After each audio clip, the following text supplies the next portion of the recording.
nos retrotraemos ahora. Yo la culpa nunca es mía. Yo le dije, no sé si pronuncié bien, pero le dije 1-3 para que no hubiera lío. Pues oye, Sí, oye, yo soy testigo, ¿eh? Eres testigo, y además sabes tú Sí. que está. ¿Qué tal el inglés, por cierto? ¿Qué tal lo llevas después de K-Pepic? Bueno, bastante bien. Bastante Very good, nice. ¿no? Very good. Sí. Somos The un puto number aficionado. is good. De Numberwood. Que, a ver, chicos, hoy tenemos podcastazo. Ya he dicho que creo que va a quedar fresquito porque vamos a hablar. Tenemos una entrevista muy guapa con una persona que posiblemente, si os digo el nombre, no lo ubiquéis mucho, pero en cuanto veáis su cara, todos los que hayáis seguido la K-Pepic, seguramente pues, sea una de las caras que más ha salido en esta K-Pepic, así que ahora vamos a hablar con él. Vamos a hablar, evidentemente, del Tour de Flandes, de todo lo que ha pasado, o bueno, el Tour de Flandes, no quiero que se enfade Antonio Alix conmigo, de Ronde van Vlaanderen o la Vuelta a Que nos Flandes. escucha además, Olix. Hostia, pues entonces lo tengo que decir. Mensaje. Lo tengo que decir bien. No puedo decir Tour de Flandes, tengo que decir o Vuelta a Flandes o Ronde van Vlaanderen. Bueno, eso.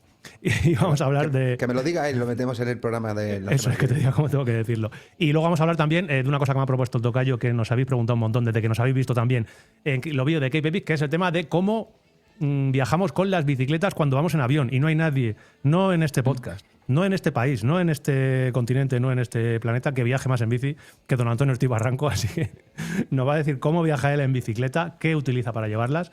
Y nada, y cualquier duda que tengáis, pues la dejáis en los comentarios, que seguro que os intentamos contestar.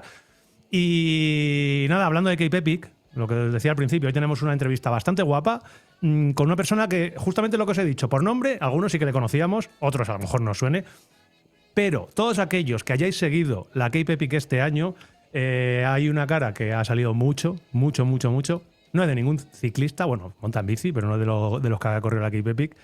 Y tenemos con nosotros a Aleix, que es el Project Manager, a ver si lo digo bien, Project Manager de Epic Series, director de carrera de Andorra, y que nosotros hemos tenido el placer de estar unos días, unos ratitos allí con él en Sudáfrica, y que muchos de vosotros, como digo, le habréis visto en una de las mejores iniciativas que ha habido últimamente en la K-Pepic para difundir cositas de la carrera, que ha sido el podcast que han hecho allí en español de Sin Filtros. Aleix, bienvenido al podcast.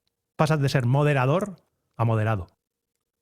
Bueno, muchas gracias. Buenas. Sí, bueno, yo estaba un poco de florero allí. Mi papel era hacer un poco de florero y escuchar de los dos puntos de vista de lo que nos podía ofrecer Ivonne Zugasti y de lo que podía ofrecer, que yo creo que pocas veces alguien desde el punto de vista pro enseña las tripas de los interiores de un equipo pro como hacía Pau Zamora, que es de agradecer. Y luego, pues yo creo que se iban soltando, ya los conocéis todos también, y yo creo que fue un lujo y realmente cuando miras las métricas y cómo ha funcionado el podcast, ha funcionado fantástico. Con lo cual, pues una iniciativa que creo que ha funcionado muy bien, que demuestra que el audio en español y en hispano, tanto en España como en Latinoamérica, es muy potente. En el mundo de las Epic Series de mountain bike es muy potente, y las métricas comparadas con el podcast en inglés son estratosféricas, con lo cual contentos por la parte también que me toca, pues como español que soy yo también, que podamos difundir. Al final, los riders españoles son el tercer país más potente en las Epic Series, con lo cual yo creo que es una cosa que es una realidad. Yo me lo pasé muy bien. Y nos habéis hecho pasarlo muy bien. Yo lo dije, además fue una cosa que surgió como... Ahora nos explicas un poco cómo surge todo, vamos a hablar de muchas cosas, pero entre otras de ese podcast. Porque yo prácticamente, como la mayoría, pues lo vimos ahí. Estás en esos días en YouTube todo el rato siguiendo cosas de la Cave, te bombardea el algoritmo con cosas de la Cave, y apareció el podcast sin filtros, no sé qué, sin saber nada, y yo veo ahí, primer episodio, y desde el minuto 2 me quedé enganchadísimo. Eran las 4:30 de la mañana o 5 que nos habíamos despertado para ir a la etapa 2, y escuchando, y digo, pero ¿y esto cómo está tan guapísimo y cómo no me he enterado yo de que lo hacen? Y lo que dices tú, que al final las métricas han sido brutales, o tenéis, no sé si 20 o 30 mil visualizaciones por episodio, y al final... Dices tú que estabas de florero. Yo creo que hicisteis los tres un papel muy, muy bueno. Cada uno teníais que hacer el que os tocaba, y te juntaste dos tíos que la verdad es que, pues eso, que al final derrochan carisma, derrochan conocimiento, porque lo que dices tú, Ivonne, a todos le conocemos, pero Pau Zamora, la poca gente que hay que no le conoce personalmente, claro, la ha descubierto como lo que es. Es un auténtico experto del ciclismo y poca gente mejor que él para hablar de eso. Sí, no, está claro. Y a mí lo que más me costó, y Antonio quizá que hemos compartido más ratos, lo que me costó era tener un perfil bajo, porque a mí me cuesta mucho tener un perfil bajo y callar, pero yo tenía claro cuál era mi papel, que era moderador, hacer la presencia de las Epic Series allí y luego, pues bueno, al final, si podía dejar alguna coletilla la dejaba, pero al final los protagonistas reales del podcast eran ellos dos y creo que realmente pues se soltaron, se encontraron muy cómodos y muestra de ellos que ahora, nada, la semana que viene en 4Islands lo vamos a repetir, con lo cual vamos Pues a seguir con esto esto. es primicia. Pasa Sí, de ser vamos hombre a- florero a ser invitado de nuestro podcast, que yo creo que aquí te vas a sentir más cómodo. Aunque allí te sentías cómodo, pero aquí eres tú el protagonista, no es ni Bon ni Pau. Y la semana que viene, entonces, acabas de decir que tenemos también podcast sobre lo que vaya pasando en la 4Island. Exacto, tendremos a los dos. Al final, como ya sabéis, después de la Cape, por lo que se refiere a equipos pro, pues igual que vosotros decíais que estabais pues un poco ya sofritos, habéis pasado la resaca de Cape, los corredores profesionales también, y claro, al final llevar una escuadra para 4Islands también es complicado. El equipo Buff BH, pues es un equipo que a lo mejor tiene una estructura más pequeña que la que tenía otros años, pero al final también van a la carrera, con lo cual, pues está el Buff BH, pues está el podcast y vamos a repetir experiencia, a ver qué se cuentan allí. Pues al canal de YouTube entiendo que será en el mismo, en el canal de YouTube de Epic Series, que es donde hicisteis Exacto, el otro. sí, sí. Todos enganchados a partir de la semana que viene en ese 4Island. ¿Y aquí tendremos también o no? ¿Cómo? Aquí. Míralo. Ah, vale, que la gente que no esté viendo el podcast, porque lo esté solo escuchando, acaba de sacar el tocayo una tacita con café Arabay, no lo dudo. Y la taza es taza de Epic Series, Andorra. Míralo, sí, mira que lo he dicho por decir. Lo he dicho por decir, pero me da tanto en toda la boca. De Andorra Epic. Porque Alex, tú estás muy involucrado en todo el tema de las carreras de Epic Series, pero sobre todo en Andorra Epic, ¿verdad? Andorra, que hay que decir que yo ya he visto un post que tenéis justo un training camp muy, muy bueno que creo que coincide, que se contraprograma con Andorra Epic, ¿eh? Sí, coincide justo, sí. Es nuestro, Sí, ya nuestro gran dolor de culo, porque hicimos tenemos el calendario con los dos training camp que hacemos uno es la última semana de junio y la primera de julio, y nos imposibilita el poder ir a Andorra Epic, que cuando acabamos esta Cape Epic, lo único que hicimos, Jota, Charlie y yo, y el tocayo ya, porque ya tiene, el tocayo como es Amabubes y es Legend y es de todo, ya le da igual. Vaya, pero nosotros ya. tenemos que ir poco a poco a ser por lo menos Legend y poquito a poco Amabubes. Y empezamos a buscar Andorra, la primera, vamos a Andorra. Y no podemos porque teníamos el training camp. ¿Cuándo es Andorra? Ya sí que la gente que no lo sepa. Andorra, pues mira, del 2 al 5 de julio, la semana antes de la World Cup. Ya puedes hacer el completo. Te vas a los Pirineos y haces el completo ya. Te quedas allí y haces el completo. Sí, pero bueno, vosotros también vais a los Pirineos, vais a Luzardiden a hacer vamos a Luzardiden y a Saldar Isolan. Pero el año que viene tenemos ya el calendario marcado con 7X rojas ahí. Y ese fin de semana de Andorra tenemos que hacerla porque nos han hablado muy bien. Ahora hablamos, si quieres, de esa carrera. Que no se nos olvida. Acordaos que quiero hablar de Andorra, ¿vale? Pero vamos para empezar un poquito de principio. Cape Epic. Hemos contado en 27.000 vídeos nosotros, todos los youtubers que han ido, la gente, los equipos, cómo ha sido nuestra Cape Epic. Todos lo hemos visto más o menos. ¿Cómo ha sido tu Cape Epic, Aleix? Pues os tengo que decir una cosa. Yo por el año pasado, yo sé que soy Epic Legend también, yo aproveché el año pasado que hacía los 50 tacos porque digo, ostras, claro, al final, yo a nivel particular, que soy un apasionado del mountain bike desde los 14 años, fue el primer deporte que elegí.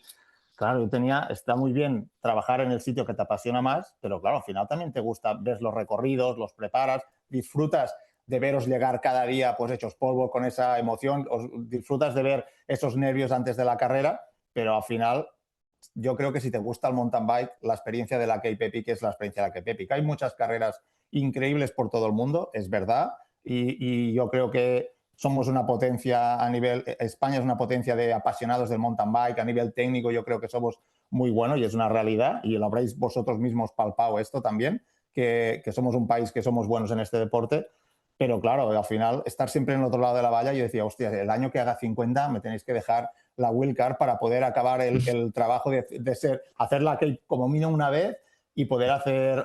me quedaba también Swiss Epic, Andorra no la podré correr nunca, eso sí que lo tenía claro.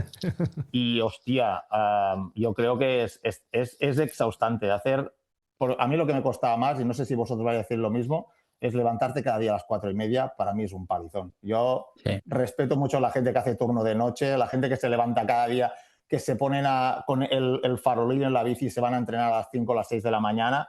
pero yo es que no sé si es que en otra vida tenía que ser pro, pero yo sí puedo salir a las 11 o las 12, sería lo que me encantaría. Y levantarme a las 4:30 me revienta que no veas. Y eso es un palizón, es un palizón. Fíjate que me gusta mucho que digas esto porque es algo de lo que nunca se habla. La Cape Epic es durísima. ¿Por qué? Porque tienes una etapa, la etapa 5, 130 kilómetros, 45.000 metros de desnivel y hay muchas piedras o no hay piedras, pero nunca se habla de que te tienes que despertar prácticamente todos los días a las 4 de la mañana y empezar a pedalear a las 6:30 algún día, a las 7. Claro que eso cuesta mucho. Es que los que estamos acostumbrados, que es prácticamente todo el mundo, a que las carreras salgan a las 9, pues te despiertas a las 7, que ya es un palizón, pero esto es una locura. Y es que te machaca, o sea, es un añadido más a todo lo que hay de la fatiga y tal, el levantarte a las 4.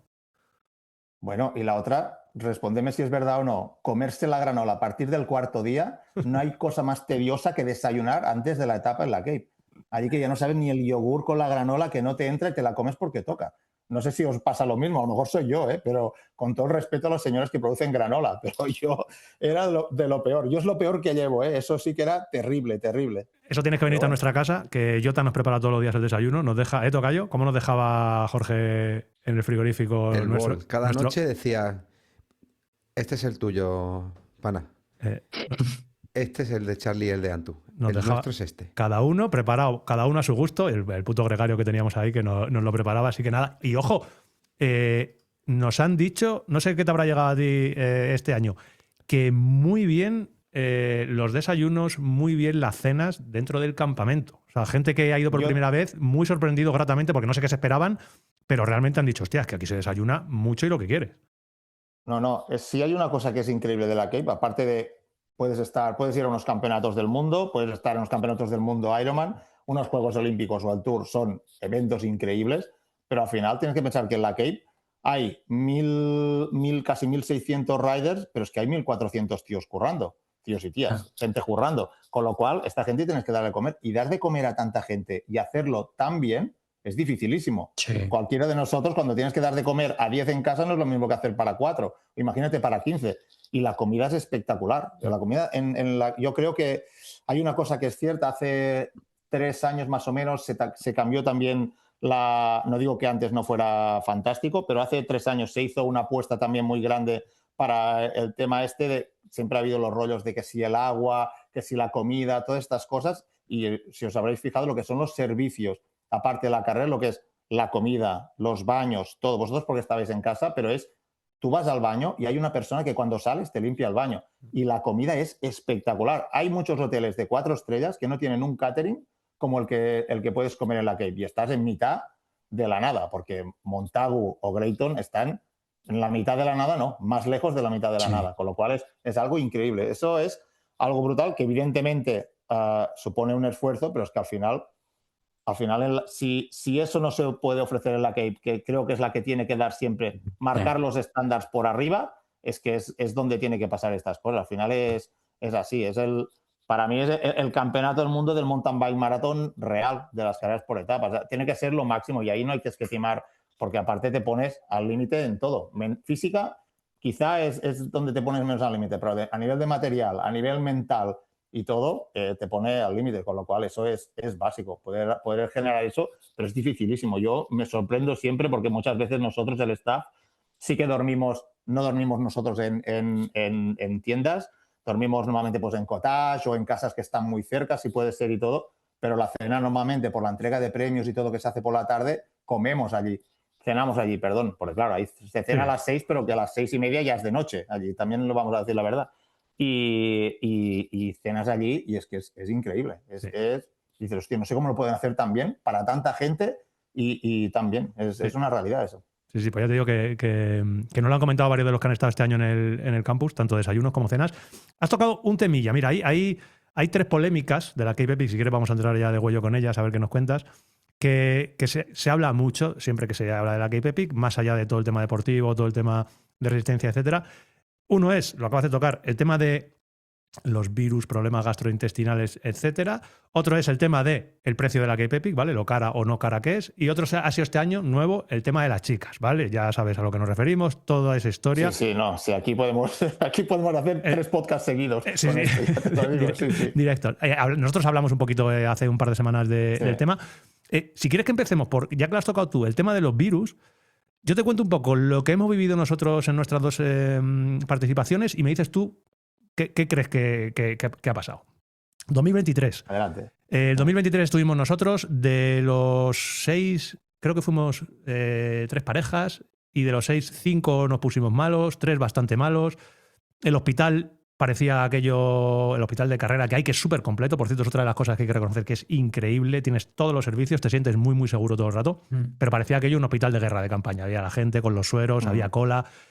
Y fue una de las cosas que más nos costó a nosotros superar mentalmente para repetir la experiencia. Porque claro, al final es una inversión de tiempo, de dinero y de todo muy grande el ir a Cape Epic. Y nos daba miedo el ir y volver a caer malos a la primera. Y es algo como muy extendido. Nos vamos al 2026, yo ya empiezo a preguntar a gente que ha estado en el 24 y en el 25 y lo que voy viendo es que no se repetía lo que vivimos en el 2023. Como que en el 24, en el 23 fue profesionales que estaban fuera de la tienda, gente fuera del campamento, los que estaban dentro, era como muy extendido. 24 y 25 parece que la cosa es menor, pero siempre tenemos el miedo. En el 26 vamos allí con todas las precauciones del mundo, ¿vale? Vamos intentando no respirar, fuimos con la boca cerrada desde Madrid hasta la etapa 5. Y no nos hemos puesto malo ninguno. Ni hemos visto cosas raras en los campamentos. Evidentemente, cuando sometes al cuerpo al estrés que le sometes en una Cape Epic, puede ocurrir que te pongas malo, pero no hemos visto nada tan extendido como pasó en el 2023. ¿Es una imaginación nuestra o es algo que hayáis corroborado vosotros? Es una realidad. Cuenta que el 23, si no me equivoco, yo creo que fue el año que encima tuvimos ese mal tiempo, que el viento reventó una de las carpas grandes, Exacto. que fue un festival de barro, de lluvia y todo, y marcó, no quiero decir que no se hacían las cosas suficientemente bien, pero marcó, yo creo, un punto de inflexión de hay que, más allá de que si te puede venir mal tiempo, ahí es un tema imponderable, tú tienes que tener... tienes que jugar con eso y tienes que tener los recursos para poder gestionar el posible mal tiempo que te venga, por eso tenemos todos los sistemas de traqueo del tiempo, pero a lo que se refiere a nivel de virus y todo, yo creo que es una de las cosas que más estresan de cuando vas a hacer la Cape.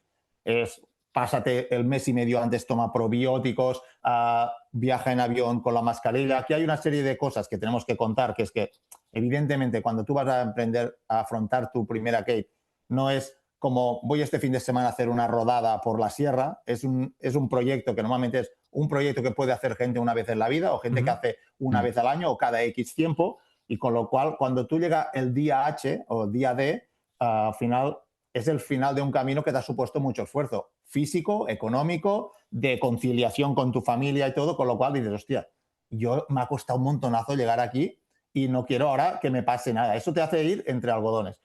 Evidentemente, por una parte hay ese miedo que puedas tener tú delante de una fecha importante, pero sí que es verdad que a partir del 23, a nivel de, por ejemplo, hablamos del agua que se sirve en cualquier sitio. ¿Qué protocolos utilizamos a nivel también de cómo damos la comida? La gente que manipula los alimentos. Toda esta serie de protocolos se han multiplicado por 100 para, después de lo que pasó el 23, acumulado con una serie de mal tiempo que hay virus que a veces puedes coger de solo que te llueva, pases por unos charcos y se te moje el bidón y tires de ahí del bidón, tú puede ser que haya algún virus que esté en esa agua que por mucho que dentro del campamento esté todo bien, puede ser permeable a eso. Y hay una realidad que es que nosotros a los virus de Sudáfrica no estamos acostumbrados. Claro. Yo no sé si Antonio, que ya ha ido, creo que ya son 4 veces, 3 acabando la carrera. Yo, por ejemplo, este era el 4º año que iba y este año sí que te tengo que decir que los dientes me los limpio siempre con agua embotellada por mi manía o algo, pero yo este año no me he ido sin ningún tipo de problema estomacal. El año pasado sí que tuve algún problema estomacal, sí que estaba corriendo, eso es cierto, claro. Y sí que también iba pues con agua embotellada, mirando de vigilarlo todo y esto. Pero por la parte de la organización sí que es verdad que, por ejemplo, ahora todo el agua que tienes en el campamento es la misma agua que hace unos años, que es la agua de Aquasky, que son los contenedores, es agua que es totalmente filtrada, totalmente potable, con lo cual no puede haber ningún tipo de virus en esa agua a la que estás bebiendo, que es la misma que te dan también en la zona de recuperación. A nivel de las zonas de avituallamientos, todo, si os fijáis, están protegidos también los determinados alimentos para que no pueda pasar nada. La gente, cuando tú vas a cualquier sitio que tengas que comer, te desinfectan las manos con alcohol justo antes de entrar, con lo cual se minimiza dentro de lo que evidentemente conviviendo 2.000 personas o 3.000 personas en un entorno donde tus defensas cada día van bajando más porque las vas estrujando, pueden pasar cosas. El riesgo cero no existe, pero se ha minimizado muchísimo más. Y sí que es verdad que desde por la parte de organización el 23 marca un punto de inflexión. Es ¿qué podemos hacer más para minimizar toda esta serie de problemas? Y hay 24, 25 y 26, esto se ha cambiado. Igual también que si os fijáis, ya 24, 25 y 26, las tiendas que habían, por ejemplo, donde la gente que ha estado durmiendo en tiendas, son a las tiendas actuales estándar, son las que quizá eran deluxe, las que había antes del 23. Esas imágenes que había compartido Luis Enrique, creo que en el 23, de una tienda pequeñita y todo, que pasaba el agua por debajo y todo, estas tiendas ya no existen para los riders, con lo cual se ha buscado aumentar la comodidad para reducir todo eso, porque al final todo el mundo es consciente de que estar en la Cape es un esfuerzo en todos los ámbitos de cada uno de los riders. Sí, no, ahí, bueno, enhorabuena de aquí porque realmente era una de los mayores condicionantes que tenías para cuando nosotros hablábamos con alguien y le decíamos que de verdad que lo hemos pasado muy mal en la Cape, pero que tenéis que ir. O sea, es un sitio al que hay que ir. Si te gusta tanto el mountain bike, tienes que intentar hacer el esfuerzo durante... Y te decían, si yo soy capaz de estar 2 años sin ir a otra carrera y ahorro lo que sea suficiente. Pero había un freno de mano, un condicionante muy fuerte de la gente que le daba miedo ir y ponerse malo. Y ahora sí que es verdad que puedes ir y ponerte malo, pero como puedes ir a otra carrera, no voy a decir ninguna, cuando estás 8 días y no tienes defensas, es una cosa que puede pasar, pero que no se ha generalizado como fue claro, ahí. Tú puedes hacer un bikepacking de 8 días por los Pirineos a tu bola, claro, y puedes estar, te expones, y cuando te coja mal tiempo y vayas estrujando el cuerpo, pues puedes pillar un virus. Pero al final es lo que hablábamos. No quiere decir que el riesgo sea cero, pero sí que hay el 23, y justamente es cuando lo estabas comentando, sí, era así. Hay un punto de inflexión de, vale, ¿cómo vamos a hacer? ¿Cómo vamos a dar el agua de los saltamientos? ¿Cuál es el agua que tenemos que dar en el Race Village? ¿Cómo vamos a minimizar que se pueda propagar cualquier tipo de virus? La limpieza de todos los inodoros, todo este sistema que al final es la suma, y por lo que hay, si es lo que hablamos, hay casi un trabajador por cada rider. Esto sí, en increíble. Pocas carreras puede pasar. Bueno, si vamos a correr nosotros 5 juntos, pues a lo mejor sí, porque claro, encontrar 5 personas que quieran hacernos de coequipiers lo encontramos, pero al final en un evento tan masivo como este, tener 1.200, 1.300 personas trabajando para el evento es algo increíble, que solo se puede hacer en Sudáfrica. Eso también sí, es cierto. Válgase, la realidad también es esta, está claro. Sí. ¿Qué sensación ha dejado para ti esta Cake Epic? Visto desde fuera como organizador, pero como alguien que también monta en bici, que tiene muchas otras cosas en cuentas como aficionado desde hace muchos años, pero ¿qué sensación te ha dejado? Me ha dejado, por ejemplo, atado con lo que, si me dices qué cosas me han gustado, qué cosas me mejoraría, creo que hemos entregado un evento con muy buena nota. Yo creo que al final la experiencia del rider ha sido muy buena, que es lo más importante. Evidentemente, un evento siempre está vivo y pasan cosas que tienen que quedarse detrás, porque el evento perfecto no puede ser, porque al final son cosas, si hay una carretera cortada o un coche pincha una rueda o resulta que íbamos a poner una cosa aquí y resulta que hay 3 piedras que han cambiado y la tienes que poner un poco para allá. Para mí es un notable alto a nivel de evento, dentro de lo que... no voy a decir excelente, porque excelente es que sale todo perfecto. Desde el punto de vista del rider, yo creo que sí. Si me dices qué cosas hay que mejorar, pues te seré sincero. Creo que hemos hecho un paso muy grande en la carrera en el tema de las pros femeninas, pero hay que acabarlo de afinar y trabajar. Sí, en eso estoy seguro que debéis estar igual de acuerdo. Al final, el objetivo principal era una visibilización mayor de las pros femeninas, que más pros femeninas también del cross country vean este aparato y vengan también a correr esta carrera, que podamos juntar un poco los timings de carrera de unas y de otros. Luego, si logísticamente es un problema, evidentemente genera un problema para los equipos. Si tú tienes que doblar estructuras para un equipo que tiene equipo masculino y femenino y te tienes que ir a 40 minutos o a 1 hora del sitio donde es la salida, tienes que tener 2 equipos doblados a nivel de logística por equipos. Esto puede generar un problema. ¿El look and feel de las salidas femeninas es el mismo que el de la línea de salida de los otros? Evidentemente no, porque se aprovechan infraestructuras como puede ser un avituallamiento y todo, y es una cosa que hay que seguir trabajando, como yo creo que es una línea muy buena a seguir. ¿Ha salido perfecto y lo repetirías igual? no porque era una experiencia piloto, pero ya con un test drive directo a la carrera más expuesta y más visible que hay en el mundo del mountain bike, casi, con lo cual sí que yo creo que es una cosa que podemos acabar de darle una vuelta para la Cape Epic del 2027. A nivel de evento, yo creo que a nivel interno yo he disfrutado, yo porque a final de mes yo lleno la nevera con lo que me pagan, pero yo en la Cape Epic estaría si pudiera estar siempre, aunque no me pagaran, te lo digo así de claro. Para mí es la carrera que yo me gustaría estar siempre. Y si pudiera correrla cada año, la correría. Aunque haya muchos sitios muy bonitos en el mundo para ir en mountain bike. Pero al final la Cape tiene algo que es brutal, es brutal. Aunque digas, me gusta más el recorrido de Montagu, me gusta más la zona de Greyton, estos tramos así más graveleros y todo esto no me gustan tanto. Pero hostia, cuando te metes en un grupo allí y vas cogiendo rueda y vas tirando, esos momentos, solo te falta que por casualidad te pase el helicóptero por al lado, que ya te piensas que eres Nino Schurter dejando las Speed Company para atrás. No abrir el melón de los Speed Company y del No, Lucas no, no. Valdez. Este Eso lo es un dejamos melón ahí. aparte, ¿eh? Eso lo dejamos Los aparte. maletines y cosas de estas, y yo no voy a abrir estos melones. Lo has dejado claro. Has descrito Lo muy has bien, dejado claro. has descrito muy bien y además lo intentamos hablar nosotros también, tanto en el podcast como en los vídeos.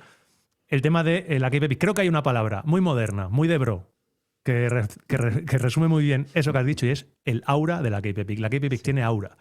Es complicado, y lo decíamos en el podcast, tú puedes aislar cada uno de los componentes de Cape Epic individualmente, el paisaje, el recorrido, la dureza, y posiblemente no sea la mejor en nada. Cuando juntas todo y lo contextualizas en Sudáfrica, lo contextualizas con todo, está años luz de la segunda. O sea, es increíble y ahí lo único que se puede hacer es hablar con alguien, desgraciadamente, que la haya hecho. O sea, desde la distancia es complicado explicar. Una vez que lo haces, lo mejor es, si tienes dudas, habla con alguien. Si no te crees a la gente de YouTube, si no te crees a alguien de la organización, intenta contactar con alguien que haya hecho la Cape Epic y pídele su opinión, que te vas a fiar de él, y ya veréis cómo coincide mucho con lo que decimos. O sea, ese aura no lo encuentras en ningún otro sitio. Y bueno, pues al final es un poco lo que vas a encontrar. Del tema de las chicas, casi por cerrarlo, sin que nos digas nada que no se pueda decir o que no sepa la gente, ¿tú crees a nivel personal que se va a repetir esa diferenciación chicos-chicas en el 2027, por una parte? Y luego, casi también va a colación, ¿no hay alguna posibilidad? Porque a mí me parece una muy buena idea el intentar que las chicas y los chicos lleguen a meta lo más próximos posible, porque creo que da bastante repercusión a la llegada de las chicas. El problema, como dices tú, esa sensación de salida que ha quedado un poco descafeinada o bastante descafeinada en la salida de las chicas. ¿No hay manera que se salga donde tienen que salir, que lleguen a la vez que los chicos atrochando? Este era cuando salió esto por primera vez, que hablábamos de, vale, hay esta opción, ¿cómo podemos hacer con los objetivos? Que está claro que los objetivos, en algún porcentaje, no en el 100% de lo que se buscaba y lo que buscábamos con esta salida diferida de las chicas, yo creo que se han conseguido estos objetivos. Aparte, ha generado un debate que yo creo que también es importante. ¿Qué es lo que va a pasar el 27? Vamos a seguir. Hay que potenciar el ciclismo femenino, está clarísimo. En un deporte de alta resistencia como es la Cape, hay que potenciar más, hay que conseguir que haya más chicas pros que quieran venir a correr la Cape. Que es cierto que al final no han corrido el mismo tiempo que los chicos, que incluso han hecho 40 minutos por etapa menos y todo. Es cierto. Sí que es verdad que si os fijáis en los recorridos de este año, Es que a las veces chicas andan demasiado ya, Leis. Ya. Sí, claro, ya la Alessandra Keller ya puede dar todos los capotazos que da, pero es que es un caballote, es que es un animal. Sí. Bueno, todas las chicas de delante, todas son muy fuertes, está clarísimo. Y bueno, y Rosa, que por cierto ya está pedaleando otra vez, cosa que me alegro mucho, también. Y son pura sangre, todo está clarísimo. Lo que pasa es que aquí por ejemplo, en Stellenbosch sería más fácil generar un bucle diferente, pero en determinadas etapas a veces, donde hay menos opción de caminos y todo, era más complicado. Con lo cual aquí, básicamente hay una cosa, el paso es no diseñar una ruta y luego encabir o meter la opción del circuito de chicas, sino es que eso te obliga a diseñar, pensando a partir de cómo quieres hacer la carrera de las chicas, diseñar también la ruta. Con lo cual se juntan dos factores que es complicado, porque es no diseño un recorrido y ahora ver cómo lo empalmo, sino que es, ostras, teniendo en cuenta esto, cómo yo hago ahora un recorrido. Con lo cual, depende en qué zonas, puede ser complicadísimo, depende en qué zonas, en Lawrenceford o en Valdeví, en Valdeví no, pero en Oak Valley, en Stellenbosch es fácil, podría ser más fácil diseñarte una ruta donde pudieras generar una cosa así, porque sí que es verdad que, claro, al final iba muy bien también a nivel de producción mantener ese clímax en la línea de llegada y que al cabo de poco llegaran las chicas o todo eso, yo creo que es muy positivo, pero también desde el punto de vista, que es una cosa que también que se ha comentado, claro, desde el punto de vista de las chicas de bike marathon, como puede ser Rosa o Vera, pues claro, enfrente a las chicas de cross country, esas a partir de las 3 horas y media, a partir de las 4, donde se pueden generar las grandes diferencias, es una cosa que también notaban, una de las cosas que comentaba también Pau, que no es que se quejaba, pero comentaba de todo. Al final es una apuesta difícil y es en el terreno que tienes, con lo cual aquí, sobre todo Enrico, que es el director de ruta de la Cape, que también es el director del Wine to Wales, que ahí hablaremos también de este tema, pues aquí tiene unos deberes fuertes para el año que viene, porque está claro que hay que mirar cómo se encajan estas cosas y depende del terreno y este equilibrio de por qué terreno se pasa, pues es complicado, porque al final es 2 y 2 son 4 y yo puedo hacer que sea un 6, pero es que 2 y 2 son 4. Si hay un camino de punto A al punto B, o te pongo a medio camino o no hay manera de poder llegar a punto B o todo, claro, es complicado. Sí, claro. Es difícil, tenéis ahí un buen reto y un buen desafío y no sé qué feedback tenéis de las chicas, porque al final aquí estamos hablando, pues eso, 4 señoros de lo que les pasa a las chicas, no queremos caer en mansplaining, imagino que habréis hablado con ellas y no sé si tenéis alguna, ¿qué os han dicho?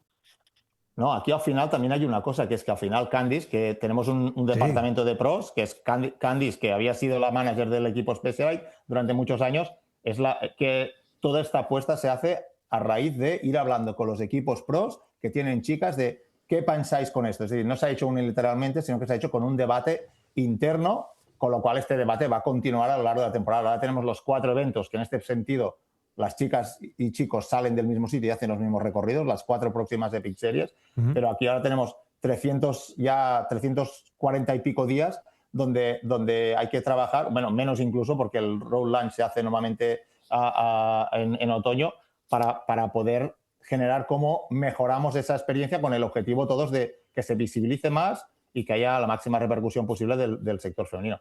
Y te engancho una de las 3 cosas que me comentabas de la Cape Epic cara o barata, que es un tercer tema que decías. Yo siempre digo una cosa, y creo que esto lo hemos comentado a veces ya fuera de micro o cuando nos vimos allí o mejor con Antonio. Al final, yo para mí lo caro y barato, dices, ¿es económica? No, la Cape Epic no es un producto económico, está cierto. Pero para mí lo caro es cuando pagas más de una cosa de lo que estás recibiendo. Si yo por un huevo frito me haces pagar 100 euros, a lo mejor te diré, este huevo frito es caro. Si por un plato de caviar me haces pagar 100 euros, pues a lo mejor es un precio económico. No estoy diciendo, no estoy comparando huevos fritos, ni estoy hablando de otras organizaciones. Se entiende bien. Lo que sí que habiendo estado en la Cape, evidentemente podéis palpar que la producción de la Cape es un evento muy, muy, muy, muy costoso. Por otra parte, también os tengo que decir que la Cape Epic es el evento mejor de la compañía que posee la Cape Epic, que es Ironman Group. Aparte de los campeonatos del mundo, la Cape Epic es uno de los eventos más rentables, porque evidentemente si tú pones 1.400 personas con todos los gastos que vienen derivados de esto, con los upgrades, con todas las cosas que hay, generan unos ingresos muy grandes, pero el coste de la Cape es grandísimo. También te digo que evidentemente hacer la Cape Epic en Suiza sería imposible. Claro. Sería imposible. O bueno, a lo mejor tendrías que pagar 10 veces más.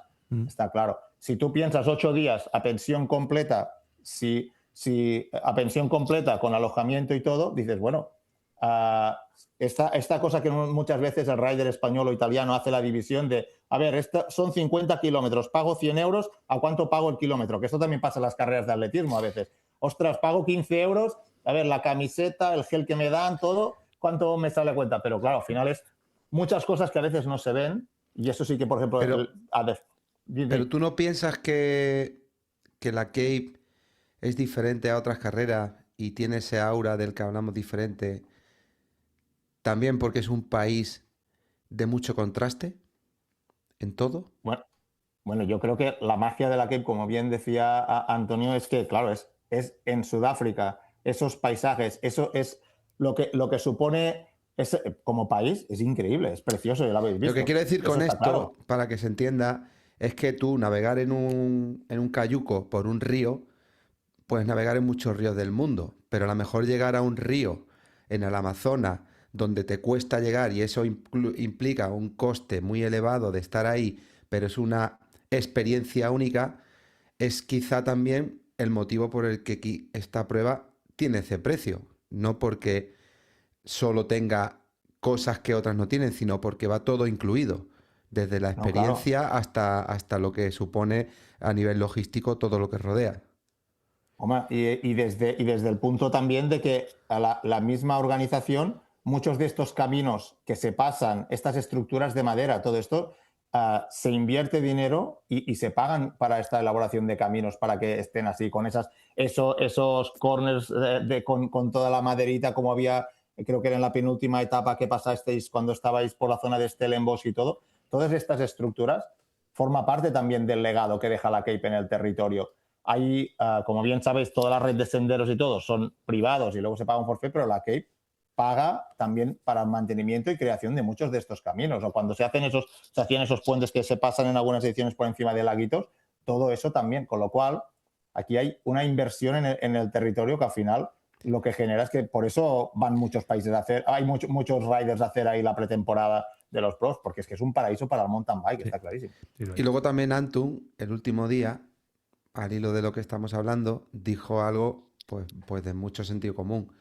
Se trata de la oferta y la demanda. O sea, si todos los años se llena, es porque la gente quiere venir, ¿no?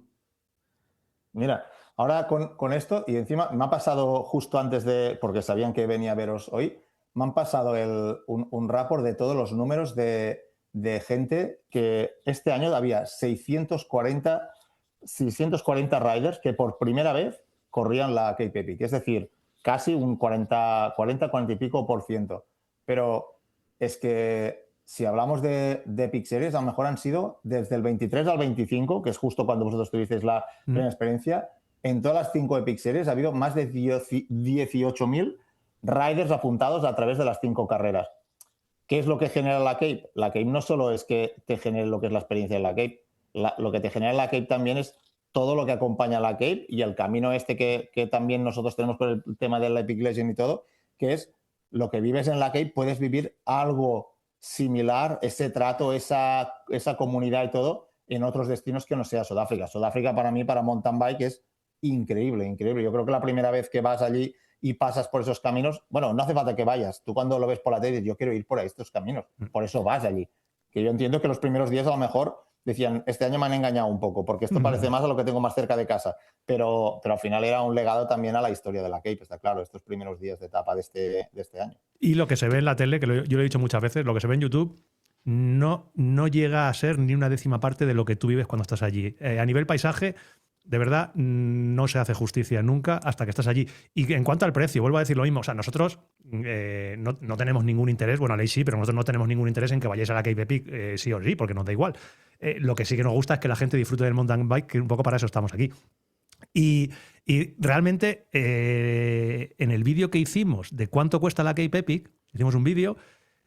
Yo no sé la de comentarios que he tenido que contestar como si yo fuera project manager o product manager de Cape Epic diciendo esto y diciéndolo con total sinceridad, decir, a ver, es un producto en el que tienes que pagar una pasta, el resumen a nosotros nos salía como unos 6.000 y pico euros a cada uno por ir allí, y es una pasta, evidentemente. Entonces había mucha gente que se vuelve loco, 6.000 euros por ir a montar en bici, 6.000 euros. Entonces yo digo, a ver, vamos a intentar poner todo en su orden, son 6.000 euros en los que estás no 8 días, estás 10 o 12 días al final de vacaciones, porque para nosotros son unas vacaciones, 12 días de vacaciones, pensión completa, con todos los gastos, en nuestro caso en apartamentos, y si te pones a cuantificar cuánto son unas vacaciones en irte a un resort al Caribe, pues por ahí andará la cosa. Y nadie o casi nadie se echa las manos a la cabeza cuando le dices que te vas de vacaciones al Caribe. Entonces, bueno, lo dicho, que evidentemente hay que tener tiempo y hay que tener dinero para poder ir a la Cape Epic, pero lo mejor que podéis hacer es, otra vez lo mismo, preguntar a alguien que haya ido a ver si se siente robado, porque se hablaba en algunos comentarios, vaya robo.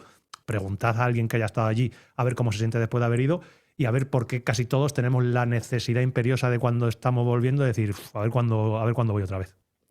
Pero esto igual Aleix nos puede contestar con una anécdota porque siempre hablamos de los pros, ¿no? Y de la carrera élite, que es la que al final tiene visibilidad y la que engancha, ¿no? Porque si algo tiene el mountain bike y este tipo de carreras es que puedes convivir el deportista amateur con el profesional. Y tú has estado ahí como organización y en la llegada todos los días.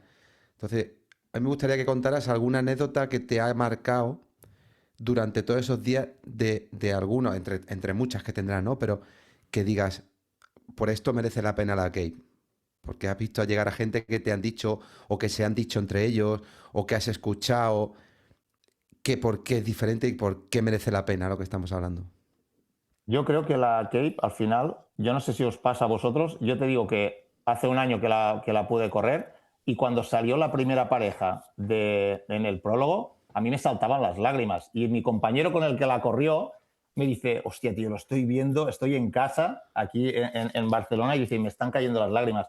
Yo creo que al final lo que te consigue es una experiencia tan intensa y el camino para llegar a la Cape, que para cualquier aficionado del ciclismo es como he llegado a la cumbre, he llegado al evento, el evento y he conseguido participar en él, con lo cual esa experiencia yo no creo que se pueda cuantificar solo de puramente un día más otro de ir a mountain bike. Es una experiencia global que eso te lo quedas, porque yo estoy seguro que a veces cierras los ojos y aún os sentís en esos senderos con flow, con peraltes y todo, y bueno, es que era uno detrás de otro, uno detrás de otro, esto que estabas comentando tú, y esto es real. Todo lo que has vivido allí es tan intenso, yo creo que por eso nos gusta el deporte que nos gusta, porque claro, mountain bike, en carretera hay momentos que te puedes enhortar y te quedas allí y estás, hostia, ya he llegado aquí y ni me he enterado cómo he llegado. Pero en mountain bike, cuando te dejes ir un momento, es que te vas por el margen para allá o te vas contra un árbol. Con lo cual, cada segundo es súper intenso. En la Cape, imagínate cuánta gente puede hacer 30 y pico horas de bici en una semana y 15.000 metros de desnivel. Eso normalmente a veces hay gente que necesita 2 meses para hacerlo o quizá Antonio a lo mejor necesita menos, pero la gente normal al final necesita un poco, con lo cual es eso, es una experiencia tan fuerte que al final yo creo que es, más allá de lo que es caro o barato, yo creo que estás pagando por una experiencia que realmente te va a marcar mucho en un entorno donde tienes un montón de gente y un montón de seguridad que está garantizando que tú puedas disfrutarlo y el escenario, aquí no lo ponemos nosotros, el escenario sí que podemos ayudar, maquearlo un poco con pico y pala para que los caminos estén mejores, pero el escenario en Sudáfrica tiene esa magia que lo hace lo que es, por lo cual yo creo que es analizando un poco por qué vuelves de la Cape tan flipado y por qué te puede flipar tanto la Cape. Es que al final yo creo que podría ser, ¿por qué nos flipa tanto el mountain bike? ¿Tiene sentido gastarte 10.000 euros en una bici? Pues dices, hostia, pero es que claro, yo cuando me voy a gastar 10.000 euros en una bici, la disfruto cuando empiezo a pensar que la voy a comprar, cuando la compro, cuando voy a pensar que voy a salir, cuando salgo y cuando recuerdo lo que he salido. Y al final eso es un leitmotiv que creo que es lo que nos apasiona y por lo que estamos enganchados a este deporte. Con lo cual yo creo que aúna mucho este evento. Yo resumo todo esto que has dicho de la Cape en 2 experiencias que yo he tenido de forma personal. Y yo cuando fui la primera vez a la Cape, tengo que ser sincero, yo no quería ir a la Cape, porque yo venía de una etapa profesional en la que yo buscaba experiencias, no quería una responsabilidad de un resultado, y entonces ir a la Cape en aquel momento también podía ser un poco mi forma de ser y de pensar, ¿no? Esa exigencia mía conmigo mismo. Y Pau Zamora, que en aquel momento yo estaba en el equipo BUF, me obligó prácticamente, de una forma muy natural, ¿no? Él me decía, Antoñito, tienes que ir a la Cape. Hostia, Pau, pero es que no me apetece porque, hostia, al final te ves con esa responsabilidad, con esa necesidad de tener que prepararla a conciencia, de no querer fallar. También en cierta manera es la carrera más larga, con más etapas del mundo y dudas también, te entran dudas porque es la primera. Y él seguía, Antoñito, una vez en la vida tienes que hacerla. Entonces, esto fue un punto de inflexión, el ir a la primera vez aquí y encontrarme todo lo que estamos hablando, pero es que creo que 10 años después, o 11 igual, la otra cara opuesta de la moneda es Dani Slab, el chico que ha venido con nosotros a ayudarnos con las fotos y con los vídeos, verlo cada día cómo disfrutaba desde fuera, desde la parte de media, pero siendo corredor, porque él al final es un tío que hace deporte, que ha corrido un triatlón con un buen nivel, le gusta la bici de montaña, y verlo cómo cada día disfrutaba desde que se levantaba hasta que se acostaba, siendo un deportista desde fuera, pero no solo acabó todo esto así, sino que 2 días después de llegar de Sudáfrica, manda un pantallazo de que se había inscrito a la Cape. Entonces yo creo que para mí, si tú escuchas estas 2 versiones que yo te doy, define todo. No sé si estás conmigo de acuerdo, tocayo. Ya lo has dicho todo. Si al final los mejores embajadores de Cape Epic somos los que hemos estado allí.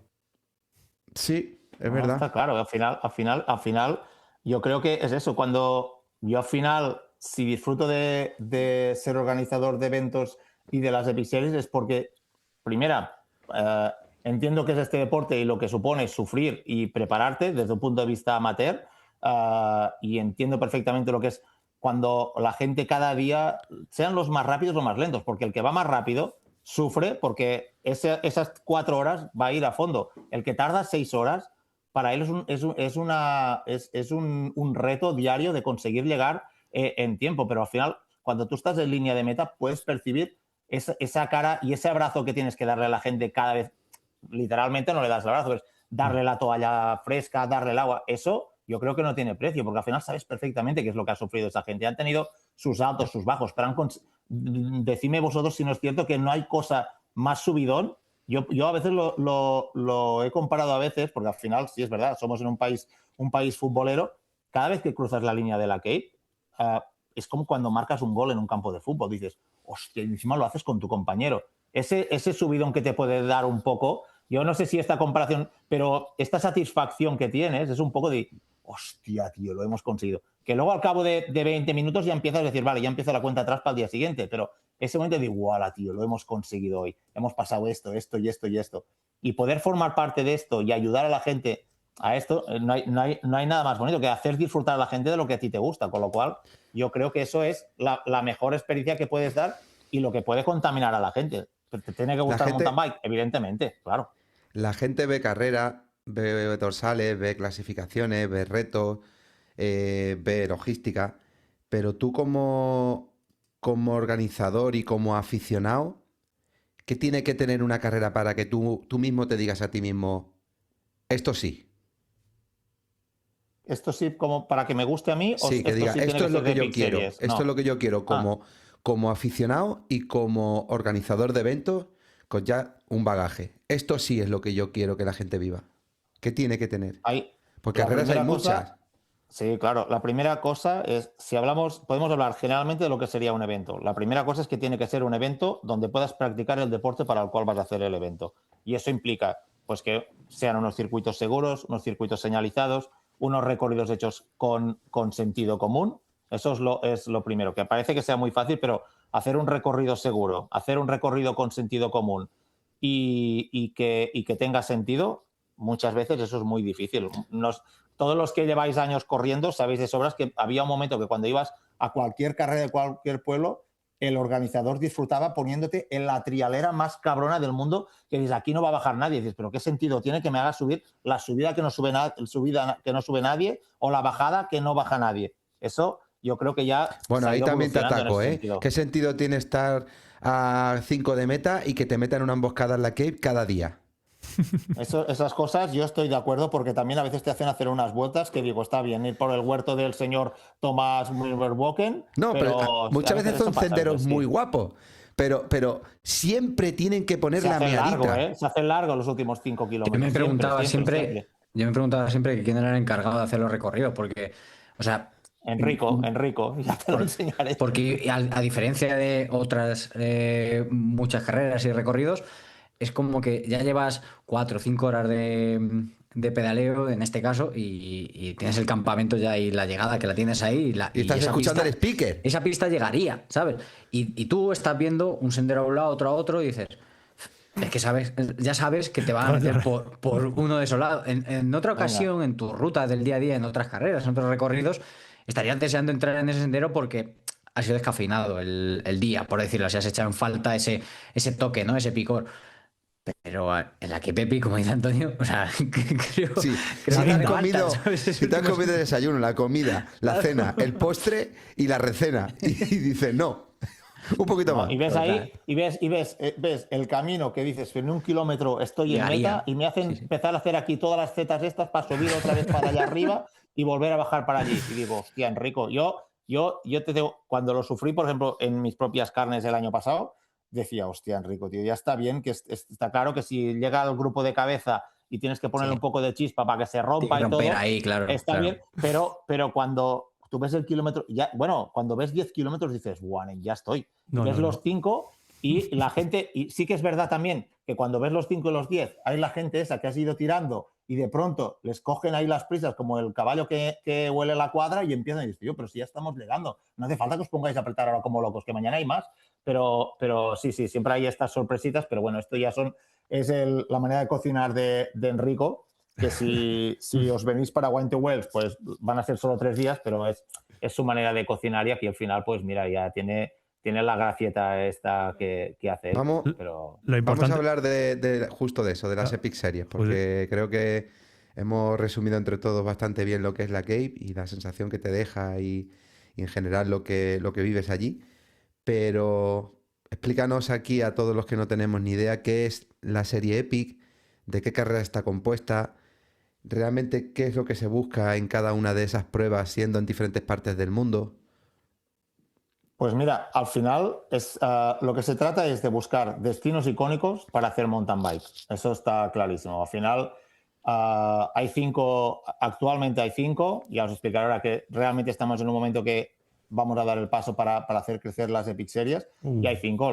Empieza la temporada con la Cape Epic, con la Gran Grande. Acaba la temporada en noviembre con Wine to Wells, que son 3 eventos seguidos de 3 días, con la diferencia que este año va a haber un evento que va a tener prólogo más 3 etapas, el de los UCI, que es una cosa nueva, que incorporaremos este año una cosa nueva en Wine to Wells, pero luego tenemos Croacia, que va a ser justo la semana que viene, todo el litoral del Adriático, lo que supone Croacia, terreno pedregoso, tú has estado allí. No hay tanta piedra, no hay tanta piedra.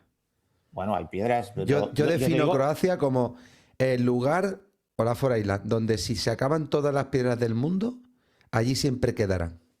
Pero es verdad que son, tú lo puedes definir, ¿no? Ya que te he preguntado, quiero que describas cada una, ¿no? Pero en mi caso, es una sensación muy extraña porque haces 5 etapas en 4 islas diferentes, todas las islas son diferentes desde la salida hasta la llegada y todas las islas son diferentes entre sí. Entonces es como correr 4 días o 5 días en 5 sitios diferentes. ¿No? Y sí que es verdad que es un terreno, si pensamos en el litoral mediterráneo, este tipo de piedra, pero también tienes tramos a veces de pistas muy rápidas, pistas de canicas, hay tramos de camino justo al lado del mar que son espectaculares, porque estás a 1 metro del mar, que tienes que echar ojo, eso ya lo sabes tú también, pero al final es algo brutal y esta es justo ahora la semana que viene, más que yo te diría que es la que tiene a nivel de requisitos técnicos y asequible. Croacia quizás la que más te ofrece, es más cercana. Tú, por ejemplo, si has entrenado para la Cape, ya puedes hacer lo que te dé la gana durante todo el año porque ya vienes con toda la pretemporada hecha. Pero si has sido un poco remolón en invierno y todo, Croacia te permite hacer 4 días y medio de competición, porque son 4 etapas más un prólogo. Este año sí que son 5 etapas más una que hay entre medio que será time trial, que hemos hecho un pequeño cambio en la distribución de las etapas. Pero claro, salir cada día a un sitio diferente, irte en un barco que es la experiencia de lujo y de cosa única, que es irte con tu barquito con 17 camarotes al lado de la salida y acabar la carrera y que tienes tu barquito al lado, eso es que no tiene precio. Si encima te enganchas unos días de solecito y todo, es que son unas vacaciones donde haces unas etapas que son bastante rápidas, no tiene mucho desnivel acumulado, son etapas bastante rápidas, aunque no diría que es rodador, pero se pueden hacer bastante bien. Hay algunos pepinos, como en cualquier zona costera, pues estas remadas a veces de salir de calas, pues tienes que apretar un poco, pero es una experiencia a nivel de para ir con amigos o con grupo, es increíble. En julio, pues ¿qué tenemos? Tenemos los Pirineos. Al final, en los Pirineos Andorra se caracteriza, pues eso es puro mountain bike, es terreno y senderos naturales, con raíces, con piedras de verdad. No hay bike park, sí, también hay bike park, también hay caminos que están trabajados, pero es básicamente el mountain bike como yo creo que hemos conocido más nosotros, que los caminos limpios de piedras y todo no han estado nunca, pues había piedras, pues te tocan piedras. Si hay raíces, hay raíces, y si hay pequeños drops también.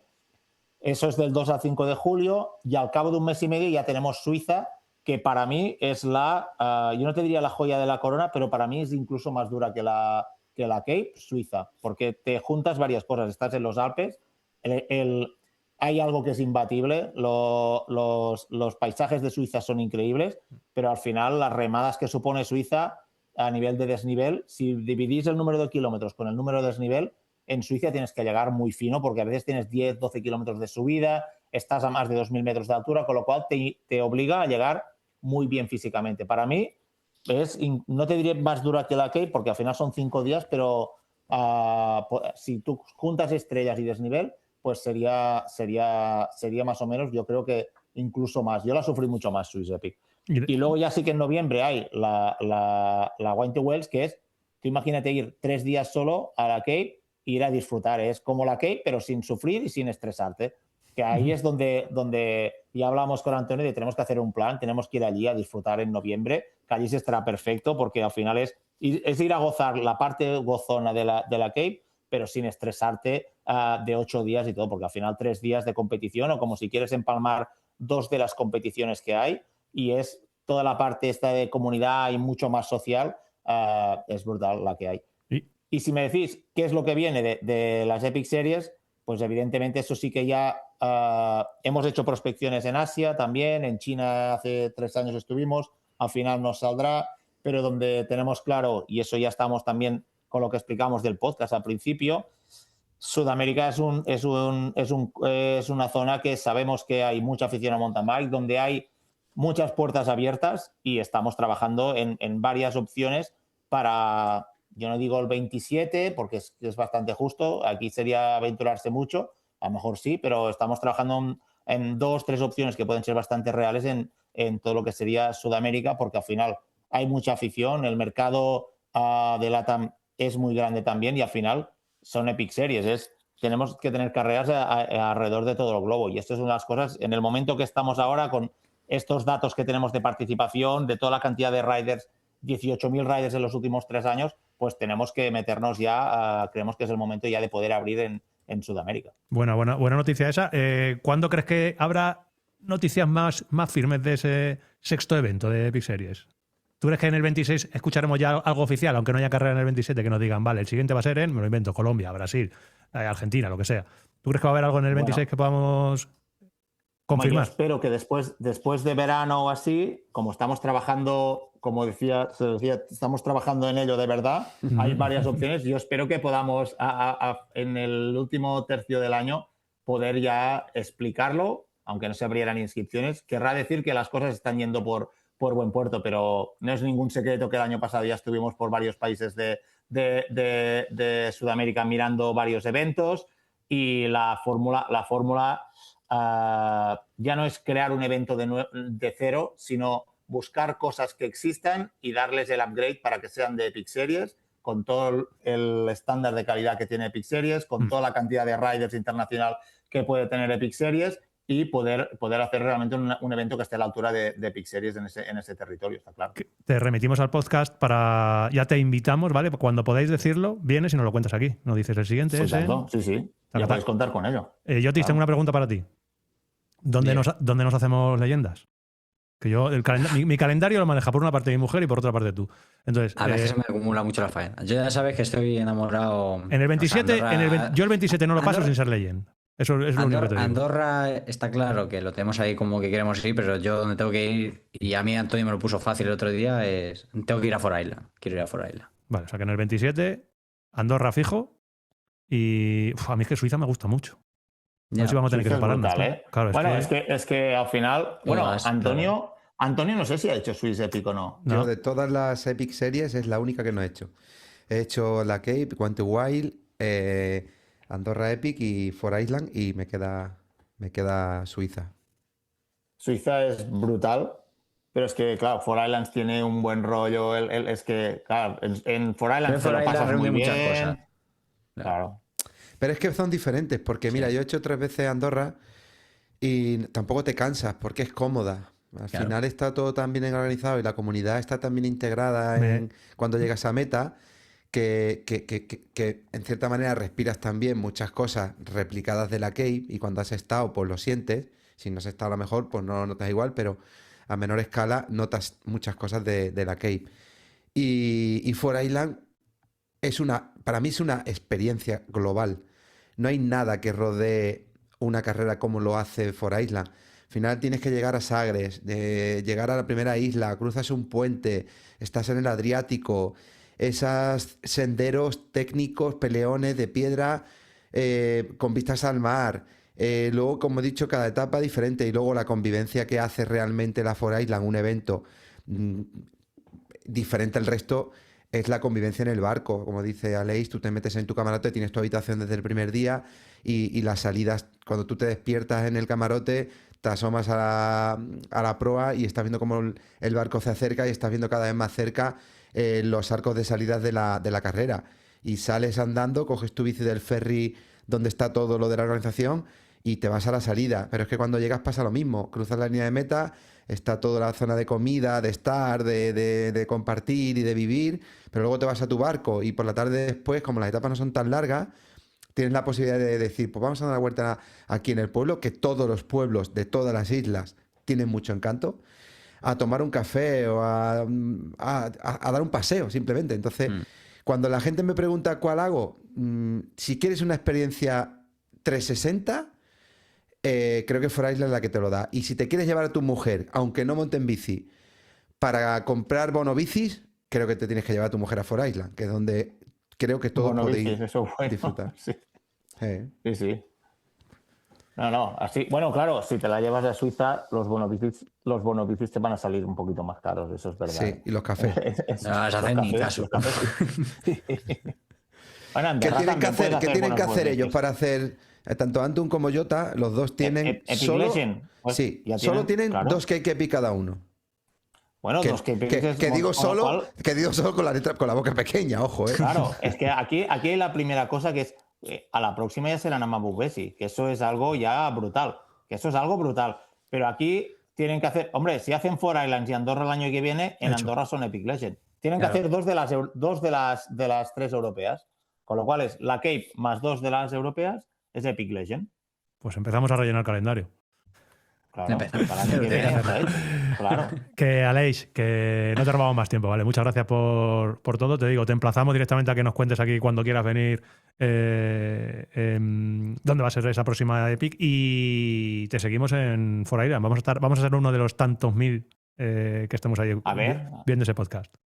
A ver qué nos cuentan Ivonne y qué nos cuenta Pau. Seguro. Ponos un momento de perfil. Dime, perdona, Aleix.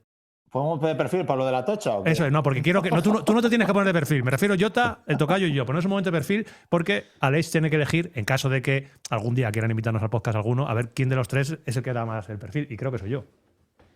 Está claro, ¿no? Hostia, yo creo que sí.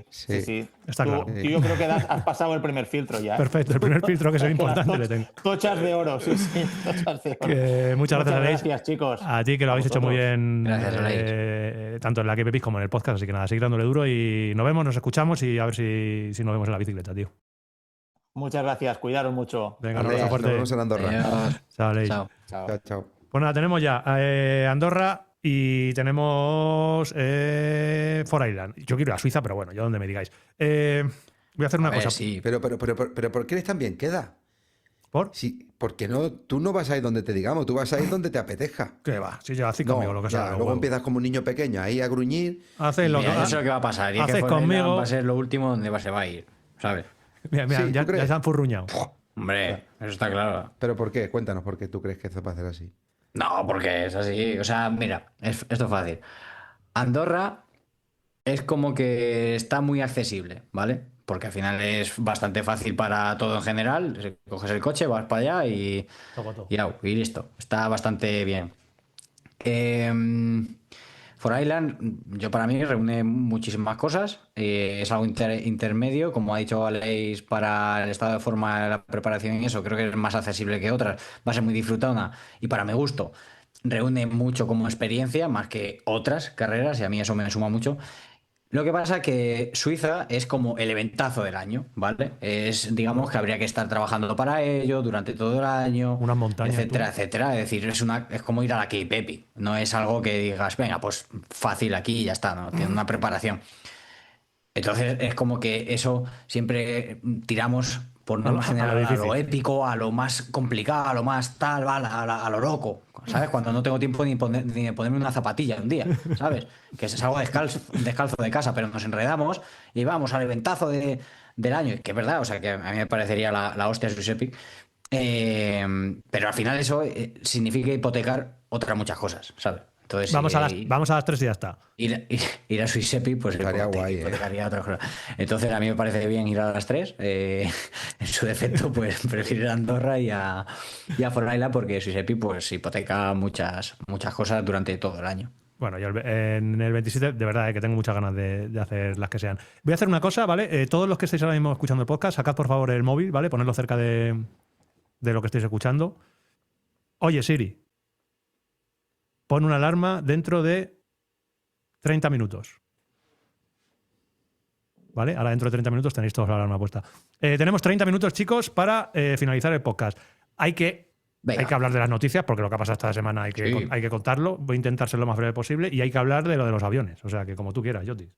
Venga, cañita, va. Las noticias. Las noticias. Las noticias. A ver cómo lo gestionamos. Noticias. Oye, no noticias. Las noticias. No, Hemos liado. Nos falta Charlie, se me ha ido la olla. Sí, Yo yo estaba no, esperando que entrara. Pero lo has dicho muy bien. O sea, lo has dicho al tiempo de. Creía que lo habías hecho aposta. Digo, pues No, mira, porque me ha venido de repente, digo, aquí falta algo. Digo, claro, Charlie, y he entrado yo. que no lo hemos dicho. Falta el mecánico porque está por ahí por Londres zascandileando con la familia, ha ido a ver a sus sobrinitos nuevos, ha hecho un tatuaje, bueno, muchas bien cosas. dicho aquí, las noticias. Lo dices con mucho rin rintintín, no me ha gustado. Sí, le tocó. No, a ver, a mí no me molesta que la gente se tatúe, me molesta que sabiendo lo que a mí me gustan los tatuajes, no se me informe se te previamente, no se me diga que se ha hecho un Informe tatuaje de esto. y se me tenga a mí me tenga yo que enterar por Instagram de que alguien se ha hecho un tatuaje, alguien, o sea, que ni se me dice quién es. A mí no me ha parecido bien. Hombre, a ver, Que no hables solo por ti, que aquí nadie sabía nada. Que eso Nadie te sabía han nada, rayado. que yo Ni tengo- buena visibilidad, claro. hombre, Es como si tú decides, tocayo, hacer un movimiento de logística sin informar a Jota. O cambiar Es un igual. pedalier y digo, no, mira, es que he cambiado un pedalier Claro. coño, cada uno, pero bueno, que eso alguna vez te pasa. alguna vez pasa, se funde. En fin, que el mecánico no está aquí y estamos en lo que para mí es los 15 mejores días de ciclismo del año, eso es algo personal.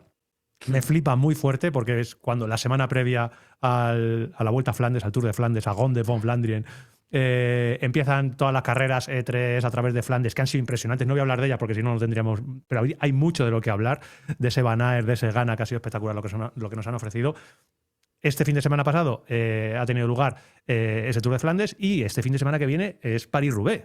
Para mí las dos mejores carreras del año, las que más disfruto y las que más me gusta y las que más necesito ver prácticamente desde el principio, especialmente París-Roubaix. Voy a intentar ser lo más breve posible. Imagino que todos sabéis lo que ha pasado y sabéis que, spoiler alert, Tadej Pogačar ha ganado. Ya solo le falta París-Roubaix para ganar los 5 monumentos. Ganó Milán-San Remo y bueno, el Tour de Flandes ya lo tenía ganado, es la tercera vez que lo gana. Y por hacerlo un poco rápido, quizá haya sido el Tour de Flandes más duro a nivel de números y de resultados de cómo han llegado los corredores, porque han llegado, ojo, los 5 primeros en 2 minutos y medio, 1 a 1, cada uno solito, que eso es muy complicado de ver.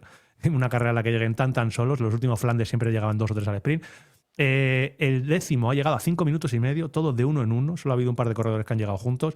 Ha sido durísima porque la carrera se ha hecho muy dura desde el principio. Ahora, creo que ha podido ser el Flandes más duro de los últimos años, pero para mí, y esto lo dice Antonio Prado, no lo dicen los demás, ha sido el Flandes menos emocionante de los últimos años, por cómo ha sido la carrera. ¿Vale? A nivel de resumen, se puede resumir todo en que a 100 kilómetros aproximadamente, antes de llegar al Molenberg, UAE hace lo que a lo mejor tenían que haber hecho otros equipos, que es intentar forzar el abanico, en el propio plano buscar un corte del grupo gordo. Había la típica escapada de siempre. Con Nils Politt y con un Florian Vermes, que está increíble en este principio de año, generan un pequeño abanico, generan un corte, grupo de 25 o 30 corredores en los que están todos los que tenían que estar, prácticamente no se queda nadie de los buenos, pero ya se hace un corte, con lo cual ya se hace una selección, ya no van 80, sino que van 15 o 20 corredores. Estamos hablando de a falta más o menos de 100 kilómetros para meta. A 80 kilómetros de meta se sube el Molenberg, donde ya Pogačar ya se le ven las intenciones. pone ritmo fuerte y ya sí que hace una selección bastante interesante, pues eso, se quedan los 14 o 15 mejores. En un grupete en el que van 2 UAE, va Tadej Pogačar con Florian Vermes, van 3 Bora, Renko, va Van der Poel creo que va solo, Van Aert va con el francés que se me ha olvidado cómo se llama, y van todos los mejores.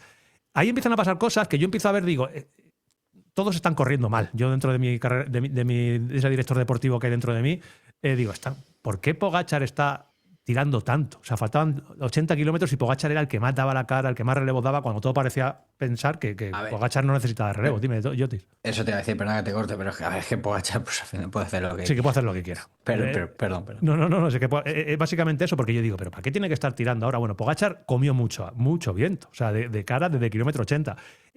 Cuando hay un encadenado en Tour de Flandes, que es el Ode Quaremont y el Paterberg, prácticamente juntos, se pasa 2 veces a final de carrera. Se pasa una primera vez donde en todos los muros Pogačar apretaba, iba perdiendo corredores. Y no ocurre nada, o sea, no hay ningún intento, nadie aprieta más que Pogačar, solamente hay un intento de escapada que la hace el propio Florian Vermes, el propio UAE. O sea, recordemos, el primer abanico lo hace el UAE, cuando a lo mejor parece pensar que es otro equipo el que tiene que intentar hacer algo para molestar a Pogačar, porque parece que si no se hace nada, Pogačar en el a 18 de meta, como los 2 últimos años, va a romper la carrera. Pues el UAE es el que rompe la carrera y el único intento de escapada también es de Florian Vermes antes justo de lo de Quaremont. Al final, cuando se hace el último encadenado de Quaremont-Paterberg a falta de 18 kilómetros, que es donde Pogačar se ha llevado los 2 últimos Flandes, es donde Pogačar ya pone ese ritmo infernal. Había estado apretando en todos los muros, que eso creo que es importante y pasa factura. Y en ese muro, pues, es donde pone el ritmo ya infernal. Nada más empezar el pavé, incluso un poquito antes. Aprieta fuerte, se ve cómo se pone ya fuerte de verdad. Le sigue Renko enseguida. Le sigue Van Aert, que está muy bien. Van der Poel le vuelve a pasar lo que le pasó el año pasado, que tiene que hacer una exhibición de adelantar a 5 corredores para ponerse, pero al final se quedan los 4. Van Aert sucumbe antes de llegar a lo de Quaremont, Renko sucumbe antes de llegar a lo de Quaremont y al final solamente le aguanta Van der Poel. Se quedan los 2 solos, Ode Quaremont, Paterberg, los 2 solos. Hay todo ese tramito llano que hay, más o menos llano porque hay algún murete, en el cual pasa una cosa que fue lo más divertido yo creo de toda la carrera, que es esa persecución de un Renko Evenepoel que debutaba en Flandes y que hizo un Flandes espectacular para ser el debut de Renko, en el cual hay una persecución muy bonita, muy divertida, en la que Renko va persiguiendo a Tadej Pogačar y a Matej Van der Poel, 6 segundos, 5 segundos, 4 segundos, 12 segundos, iba alternando la diferencia en función de quién tirara adelante. Si delante tiraba Van der Poel, Renko le recortaba, porque Van der Poel luego lo ha dicho que los relevos que daba pues tampoco eran una locura. Y pasó una cosa curiosa, que es, cuando digo que ha sido poco emocionante, es que yo realmente desde el kilómetro 80 hubiera puesto el poco dinero que tengo a que iba a ganar, o sea, que no había ninguna duda de que iba a ganar Pogačar. En esa persecución hay un momento en el que Renko se acerca a 6 segundos, muy cerquita. Un Renko que ya, cada vez que había un muro, se le veía que era bastante más débil en esos muros que lo que eran los otros 2, con lo cual no parecía que fuera a poner en peligro la carrera de Pogačar y de Van der Poel. Pero se acerca a 6 segundos, mira para atrás Pogačar, así un poquito para atrás, y los 6 segundos en nada amplía el hueco. Es como estaba como jugando con niños. O sea, realmente mira para atrás y vuelve a abrir el hueco, se pone a 15-20 segundos y ya no lo vuelven a recuperar. Y ya sí que es verdad que cuando llega el último Quaremont ya se va de Pogačar, de Van der Poel. Y corona el último Paterberg con 6 o 7 segundos, creo, que en el llano final ya pues hace hueco 30 segundos, 35 segundos, 40 y lo mantiene para llegar. Lo mantiene para llegar. Van der Poel mantiene esos otros 40 segundos con Renko. Renko mantiene esos 40 segundos con Van Aert. Y Van Aert mantiene otros 40 segundos porque llegaron de 1 a 1 con Pedersen. Así que bueno, lo dicho, para mí una carrera en la que hubo muy poca emoción porque se veía que Pogačar era muy superior. En las declaraciones iniciales yo vi ya a un Van der Poel, lo que es muy poco habitual, no derrotado, pero sí lo dijo muy claramente. Dice, hay un corredor que es muy superior al resto. Y lo dijo Van der Poel, que Van der Poel no es dudoso de nada. Dice, yo voy a hacer todo lo que pueda. Dice, pero es que hay un corredor que cuando abre gas no le vemos. Y es lo que pasó. Van der Poel hizo un carrerón. Y Van der Poel ha ganado también 3 Flandes. Pero no pueden con él cuando hay un muro, pero es que no pueden con él cuando hay un llano y es que no pueden con él en ningún sitio. Entonces, no sé qué manera hay de ganarle. O sea, si esto fuera un videojuego, no sé cómo podrían haber ganado a Renko el otro día. Porque es lo que digo, al final aparte de todo eso, todo lo que se te puede pasar por la cabeza que hay que hacer para intentar ganar a Renko, ya lo hace Renko antes. O sea, Renko es el que rompe la carrera, el compañero de Renko es el único que prueba de Renko, A Renko no, de Pogačar. De Pogačar. Pogačar es el que rompe la carrera con los abanicos, Pogačar es el que aprieta en todos los muros y el único que ataca o que hace por atacar es el compañero de Pogačar, que es Florian Vermes. Entonces dices, pues es que es imposible. No sé. No hay manera. No hay manera. Entonces, Ni de cerca ni de lejos. Tiene que ser una impotencia tremenda. sí, ya te digo que yo he visto a un Van der Poel que no lo había visto nunca así, de salir allá, pues decir, es que no puedo hacer nada. O sea, decir, Yo creo que esto le genera dudas hasta para la semana que viene, que es una prueba, Roubaix, que sin lugar a duda debería hacer el gran favorito mira, Van der Poel. es que esa es muy buena. Lo que tú dices ahora, este fin de semana es Roubaix. Van der Poel Roubaix. ha ganado las 3 últimas Roubaix. O sea, eso creo que no pasa desde hace... Bueno, yo no sé quién ha ganado 3 Roubaix seguidas. Creo que, no sé si Roger de Vlaming o alguno de estos ha ganado 3 seguidas. Creo que ni Tom Boonen ganó 3 Roubaix seguidas. ¿Cómo puede ser que prácticamente el único ganador de 3 Roubaix seguidas, no es el único, no me apedreéis, ¿vale? Pero uno de los pocos ganadores de la historia de 3 Roubaix seguidas tendría que ser, evidentemente, el mega favorito en las casas de apuestas?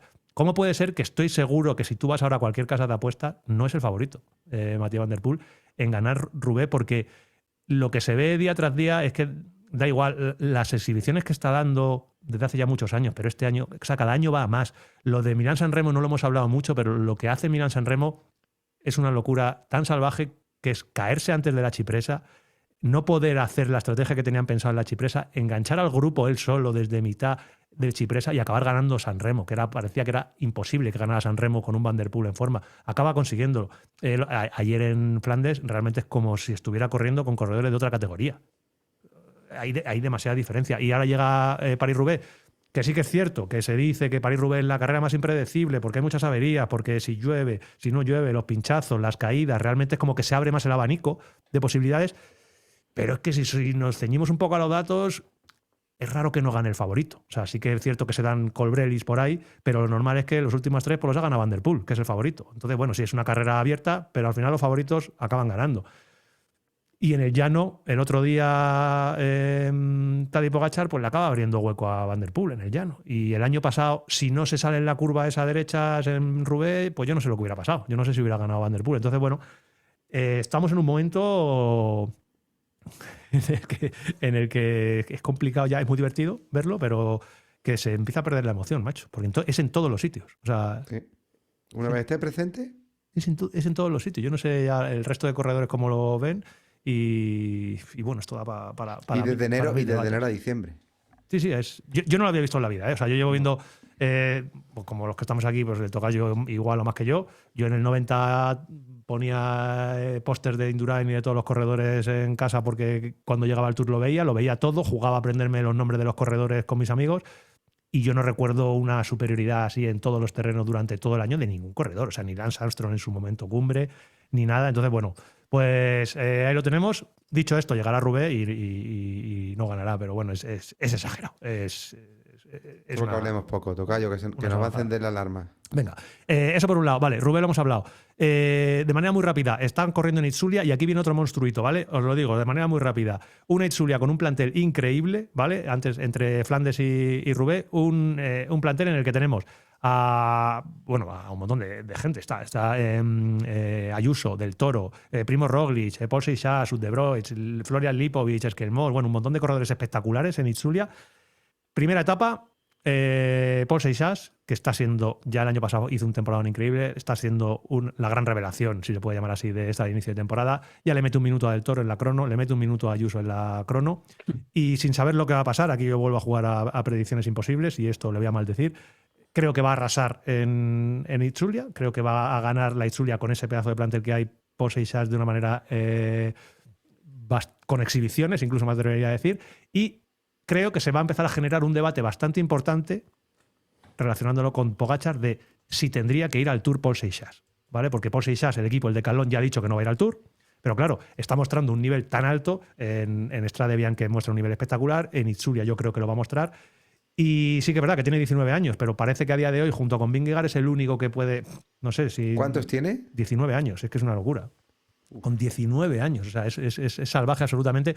Y entonces imagínate tú, en Francia, cómo tienen que estar, porque si eso lo pienso yo, que estoy aquí en España, en Francia que llevan buscando ganador del Tour de Francia 30 años, pues creo que van a empezar con el run de hay que llevarle o no hay que llevarle. Yo no sé vosotros, de manera rápida, ¿qué opináis? Porque sí, tiene 19 años y a lo mejor hay que dejarle, pero hostia, van pasando, el tiempo pasa. Si este año estás muy bien, a lo mejor el año que viene ya no estás tan bien. Hay que aprovechar Claro. el momento siempre. Sí, yo que... Sí, Y fuera. los corredores son tan precoces ya, lo que antes era Claro. una evolución lenta, ahora pues con 19 años te estás disputando el Tour. Sí, No sí. sé Claro. si ganarlo o no, pero sí, ahí, Ahí está, ya, claro. exacto. Y Si se el año habla... que viene no está, Claro, y se habla de que el año que viene, de que Machín y compañía están ya llamando a la puerta de Seixas y Claro. quieren hacerle un Eras. Lo que hizo el US Postal con Roberto Eras, pues le quieren hacer un Roberto Eras a por Seixas, llevárselo al UAE y unir al enemigo en casa, así que no haya problemas. Así que bueno, eso en cuanto a carretera, no di más la turra. No sé si tenéis cositas de mountain bike que contar así de manera express y tiramos a los aviones. bueno, este fin de semana, bueno, esta Semana Santa, como ya es sabido, Vuelta a Ibiza. Sí. Cumplían 25 aniversario y se juntaban nada más y nada menos que Coloma Hermida y Marga Fulana. Casi nada. Ni tan mal, ¿no? Y Valero. Los Los 4 medallistas estuvieron en la foto. Sí, porque estaba también Valero por ahí, entonces ni tan mal. Nada, resultados. Morcillo se ha llevado en casa la general junto a Barroso. Segundo, Páez y Cherchi. Y terceros, Stephanie Gerbaz y Diego Rosa. Y en chicas, Adelaide Morat con Sandra Mayrofer, Sofía Rodríguez y Lucía González segundas. Y María Isabel Felipe y Carmen Martín terceras. Vale, buena vuelta a Ibiza. Perdonadme un pequeño inciso porque si no nos van a echar a los leones. Hemos hablado mucho de Flandes chicos, no hemos hablado nada de Flandes chicas, que estuvo muy, muy guapo, ¿vale? Y ahí, Demi Por Bollerin. cierto, ¿has visto la bajada que se ha hecho esta chica? Joder, tío, ha metido 2 segundos a Tom Pisco en la bajada. Es que he visto un reel antes, me ha parecido increíble, tío. ¿Cómo te gustan las redes sociales? Joder, ¿cómo se llama? Demi Bollerin. Sí, Demi Bollerin. Vale, Demi vale. Bollerin, sí. De un Demi- recital en una bajada espectacular, tío. Vale, eso no, Exagerado. no sé qué bajada es, lo que sí que sé es que ha dado un recital en Tour de Flandes. O sea, en Flandes. Donde la pasea Pogačar. Se hizo un Pogačar porque en el Eau de Quaremont es donde arranca con un ataque igual que el de Pogačar, desde empezar el pavé. Solamente le intenta seguir Pauline Ferrand-Prévot, que revienta arriba y al final llega totalmente sola. Demi Bollerin, detrás llega Pauline Ferrand-Prévot con Puck Pieterse, las dos que llegaron juntas, que no tenían ni fuerzas para sprintar. Y nada, recital de Demi Bollerin, que también da gusto verla, campeona de Europa y que tiene una planta espectacular. Y nada, que te había que decirlo, que se me había olvidado mencionarlo antes. Volcat, ¿tenéis por ahí apuntado? Sí, se ha llevado una BH, tío. Barremos para casa. Harbekin se ha llevado Volcat igualada, seguido de Corran Carrick Anderson y Francesc Barber. Muy bien, ¿y chicas? En chica Marta Cano, sub-23, pero se lleva la general. Lola Baker y tercera Olivia Vilar. Marta Cano, de la que hemos hablado mucho y Muchas muy bien, veces. y que este año creo que va a darnos alguna alegría a la Cordera del Masí.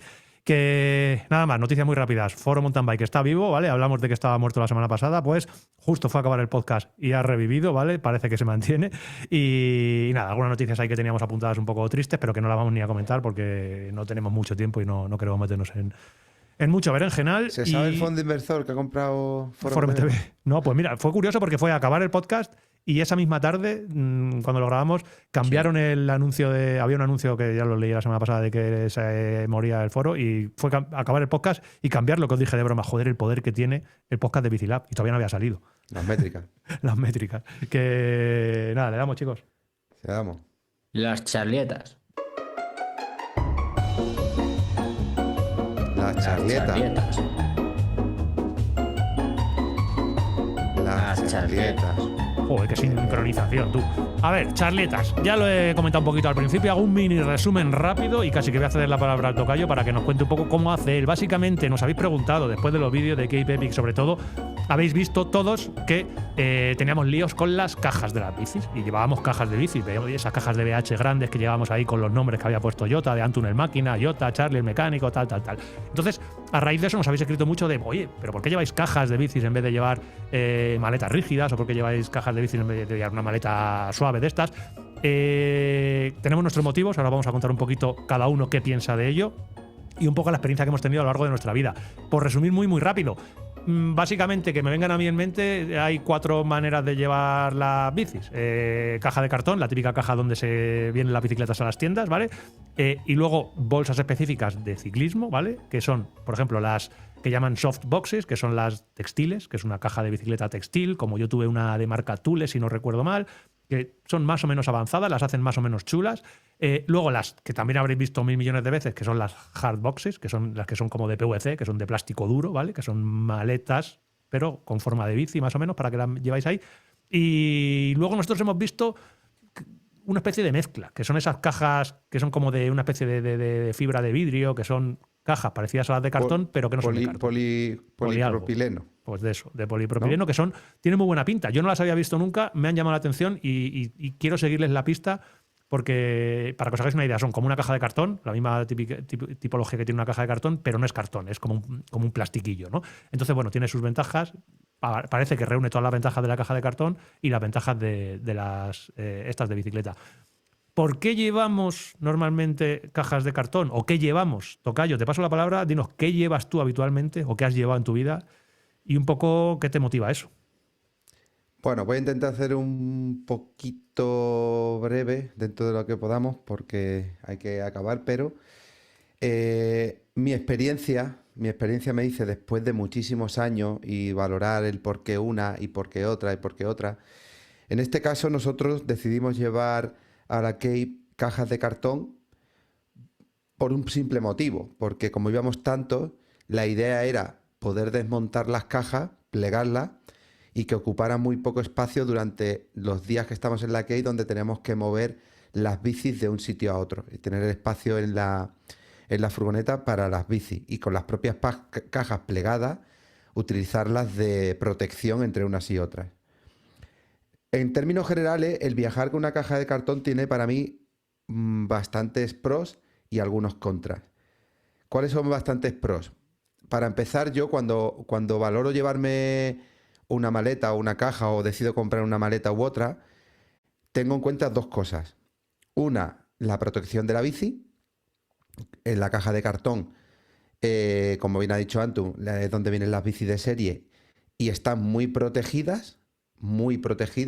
Si están bien dentro colocadas y con sus protecciones internas, en términos generales no debería ocurrir nada, excepto que la maltraten y tengan muchos enlaces entre vuelos, porque si el vuelo es directo, es cierto que hay minimizas muchos riesgos de que te machaquen la caja, pero cuando tienes traslados o transfer de un sitio a otro en el aeropuerto, las cogen y las llevan y las traen y las colocan y las montan de cualquier manera. Entonces el cartón no deja de ser cartón.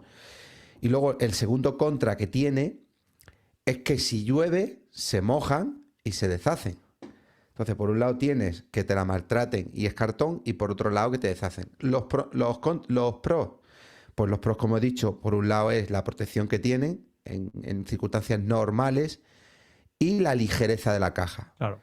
Porque cuando tú compras una maleta, yo soy el primero que tengo en cuenta cuánto pesa. Porque si la caja de cartón pesa 6 kilos y la bici pesa 12, ya sabes que hasta 23 o hasta 25, dependiendo de la compañía, si la llevas como equipaje o si la llevas como equipaje deportivo, tienes un peso o tienes otro, tienes margen para meter otros complementos dentro, que puede ser alimentación, puede ser ropa, puede ser zapatillas, puede ser casco, o incluso algo de, no sé, lo que sea, de herramientas y de repuestos. Cuanto menos pese la base, que es la caja, o en este caso el box, mejor. También tiene una cosa en contra, que cuando llegas a los aeropuertos, no en todos tienes la posibilidad de coger un carrito pronto o a mano. Esto conlleva que al no tener rueda tienes que cargar con ella o arrastrarla, en cierta manera, pues también castigar el cartón. Las maletas de bicis de tela, como ha dicho Antun, pesan poco más que una caja de cartón y ya están muy, muy, muy conseguidas. En casi todos los casos tienes que desmontar algo más que en una caja de cartón. Algo más. ¿Qué ocurre? Que tienes la comodidad de tener una bici con ruedas. Y cada vez están más reforzadas en términos generales. De las primeras cajas o maletas de este tipo a las de hoy, han evolucionado tanto que ahora van casi siempre en unos anclajes, tanto la horquilla como el basculante, para que la bici vaya unida a una estructura en la base de la maleta, protegidas con la rueda y protegidas con lo que sea dentro de lo que es la tela, ¿no? Ahí pasa lo mismo, si las maltratan, puedes encontrarte, llegar al destino y que te hayan roto un tubo de carbono por un mal golpe o una mala posición o haberla tirado de donde no debe, pero suelen ir bastante protegidas. Las rígidas que ha dicho Antun es donde te despreocupas de todo. Ahí metes la bici y ahí puede caer un tsunami, puede caer una bomba nuclear, que normalmente la maleta no percibe, en la bici no percibe ningún daño. Para mí, los contras de esto son dos. Y para mí súper importantes, que he viajado mucho y me he visto en situaciones que he dicho, ¡buah! La he cagado. Una, el peso. Las maletas rígidas normalmente siempre pesan más que las demás, con lo cual ya estás llevando 3 o 4 kilos más solo en la maleta. Es cierto que te protege la bici y hay gente que le puede compensar. Y luego en ocasiones me he visto de llegar a un sitio, tener que meter la maleta de la bici en un maletero de un coche y la maleta rígida no te deja margen de error. O sea, cuando es rígida, rígida. Y quieres cerrar el maletero y a lo mejor lo que tiene que flexar una maleta o una caja de cartón inclusive, que puede ser 1 centímetro para que cierre el maletero, con esta no lo cierras. O sea, te quedas con la maleta en el techo o no te la puedes llevar o tienes que hacer otro tipo de maniobra porque no hay margen de que se pueda adaptar y puedas bollar un poco la caja o que ceda un poco la tela por una esquina donde no hay ningún tipo de material interno que pueda dañar la bici. Simplemente es ese margen de flexión para que pueda cerrar la puerta. Y ocurre, que parece que no, pero ocurre. Si tú vas a llegar, vas a tener un furgón grande o alguien que te recoja la bici, pues entonces y no te importa el peso, la primera opción es la maleta de rígida. La intermedia, que es la que hablamos de tela, está muy protegida y tienes la comodidad ya de casi todas tienen ruedas, casi todas van ancladas y tiene una protección muy buena. Te la maltratan y te la terminan jodiendo. Y la opción más barata, pero también incómoda y a la vez segura, es la caja de cartón. Lo que ha dicho Antun, yo ya lo venía viendo de hace tiempo y quería comprar una para probarla en los viajes y ponerlas a prueba, hacer mi propio lab dentro de BiciLab, mi propio test. Sí, mi propio experimento. Son unas cajas iguales que las de las bicis, como ha hecho Antun, pero de polipropileno. ¿Qué ocurre? Que es un material más resistente que el cartón. Si llueve y se moja, no se descomponen y van seguras dentro. Este año hemos visto un equipo italiano, no sé si era el Torpedo o el Wheeler, uno de los dos. Era el Torpado. El Torpado, que todos llevaban esas cajas. Entonces yo estoy convencido que... Yo no las he visto, ¿eh? He intentado buscarlas en internet y no las he encontrado. Yo no sé si se las han hecho ellos o existen. Y algunas las he visto incluso con ruedas. Sí. O sea, ya no sé si las ruedas vienen con la maleta, si las ruedas se las han puesto, como tú has dicho, si te las han hecho o no. Sé que hay una marca en Alemania que fabrica estas cajas de polipropileno, que a favor tienen lo que he dicho, la ligereza, que ganas mucho, la comodidad, la seguridad y de que no se te va a joder en un caso de lluvia, y algo más resistente que el cartón. Entonces, cuando decides viajar una vez al año a una sola carrera, quizá para la opción más barata sea la caja de cartón y la más segura. Es incómoda y te la juegas a que pierdas una caja de cartón porque llueve y tengas que buscar una en destino para volver, porque si no, no podrás volver con la bici empaquetada.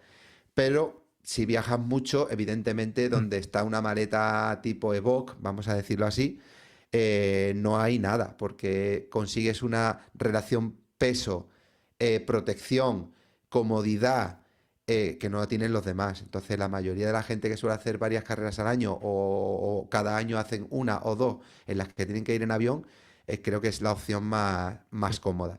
Yo mira,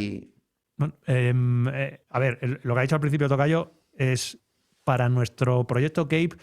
creo que era bastante claro que necesitábamos el tema de las cajas, porque al final es eso, íbamos creo que 8 o 10 cajas las que teníamos que meter en la furgoneta, que cuando llegábamos a destino las podíamos plegar y un par de ellas las podíamos utilizar como almacén de cosas y el resto las plegabas, y eso no lo puedes hacer con una rígida, por ejemplo. Incluso con una de textil tampoco la puedes plegar tanto, porque realmente sí que puedes arruchar el textil, pero suelen venir con raíles para la horquilla, con partes metálicas que no las puedes compactar tanto. Entonces, en nuestro caso, yo creo que estaba bastante justificado y así lo hemos hecho los 2 años y bueno, no nos arrepentimos. Yo creo que así como ha funcionado más o menos bien.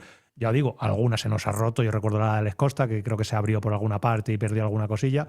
Yo sí tengo que llevar una para mí, y así tuve yo mi maleta, la que yo me compré en su momento. A mí me gustaban las textiles. Hay de muchas marcas. Yo tuve una de Thule que me parecía increíble lo bien gestionada que está. Lo que pasa es que la tuve que vender porque me pilló en la transición de las bicis largas estas, que empezaron a salir en geometrías largas hace un par de, bueno, ya 4 o 5 años, y me quedó pequeña. O sea, no estaba bien estructurada esa maleta, con lo cual no cabía la bici. Una XL no la podía meter porque no valía. Pero yo la recuerdo muy cómoda, con ruedas. Con protección para las propias ruedas. Tú quitabas la rueda, la podías poner, se montaba una especie de trípode, con lo cual tú montabas como un trípode de taller, ponías la bicicleta ahí, luego la ponías encima del textil. La verdad es que estaba muy, muy, muy bien pensada y a mí me gustaba mucho. Lo único que, bueno, para un viaje con tanta gente, a lo mejor pues hay que buscar un poco el este. Las duras, la más típica que habréis visto es la Bike Box Alan, esa que tiene casi todo el mundo en los aeropuertos. Para mi gusto pesan mucho. Y sí que es verdad que protegen muchísimo la bicicleta. Si priorizan más que nada la protección de la bici, no hay nada como eso, está claro. Pero te limitan en cuanto a meter cosas dentro, porque son prácticamente... Uy, la alarma. Son prácticamente un molde de la bicicleta. No puedes meter prácticamente nada. Pesan como un demonio, con lo cual vas al límite de lo que has pagado por ello. No puedes meter más cosas. Bueno, pues no hay una que sea perfecta, porque si no la tendríamos todos, como siempre decimos. Más que nada, dependiendo del uso. Dependiendo del uso y la frecuencia. Del tipo de usuario, una u otra. Yo he probado todo y mis experiencias son las que he contado. Yo llegué a tener una entre finales de los 90 y principios del 2000, cuando todavía eran bicis de 26, que cabían dos bicis dentro. Eran 2 raíles, uno hacia cada lado, y podías meter 2 bicis con 4 ruedas. Era una Bike Pro, una maleta extraordinariamente buena, de una calidad que te quedabas loco. Era textil, pero tenía bastante protección, pero pesaba mucho. Ahí metías 2 bicis, ibas con tus ruedas por el aeropuerto, tenía un asa de cordura que era como un cinturón de seguridad de un coche, y todas las protecciones eran muy buenas, pero pesaba solo la maleta, creo que eran 17, 16 kilos. Entonces hoy por hoy, en aquella época no tanto, porque no miraban tanto esto y viajaba menos gente en bici. Hoy día, con la cantidad de gente que se mueve por el mundo en bici, las compañías han visto 2 cosas. Una, que hay que cobrarlas, porque también es negocio, y 2, que hay que limitar el peso, porque si no, al final metes en el avión entre una cosa y otra, tienes que controlar el peso. Entonces esto limita un poco a la hora de tener una maleta de estas características. Mira, para que os hagáis una idea, en cuanto a peso, estoy mirando ahora un poquito las 2 que tiene Thule. Lo digo simplemente porque es una de las que he tenido yo, no tenemos ningún... 9 y 12.